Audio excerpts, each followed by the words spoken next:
Hello viewers, welcome to উনিস engineering. আজকে একটা ছোট সমস্যার সমাধান করবো, সেটা হচ্ছে মাইক্রোসফট অফিস প্রফেশনাল প্লাস 2019 এই সফটওয়্যারটার মধ্যে মাঝে মধ্যেই এই প্রোডাক্ট অ্যাক্টিভেশন ফেইল্ড এই প্রবলেমটা হয়। তো প্রোডাক্ট অ্যাক্টিভেশন ফেইল্ড এই প্রবলেমটা সলভ করার জন্য আমরা যেটা করবো সেটা হচ্ছে আগে এটাকে ক্লোজ করে দিই। দেন আমরা যাবো হচ্ছে দিস পিসি থেকে যাবো আমরা লোকাল ডিস্ক। একটু বড় করে দিচ্ছি এটা, এই যে এই লোকাল ডিস্ক সি। তারপর আমরা যাবো প্রোগ্রাম ফাইলস। দেন আমরা খুঁজবো মাইক্রোসফট অফিস ফোল্ডারটা আসলে কোথায় আছে। এই যে অফিস, এই 15 না কিন্তু মাইক্রোসফট অফিস অনলি।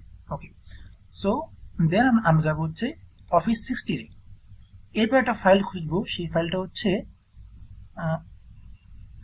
এই যে OSPP REARM, what ever it is. এটা একটা অ্যাপ্লিকেশন। সো এটাকে আমরা 3বার রান এজ অ্যাডমিনিস্ট্রেটর করবো।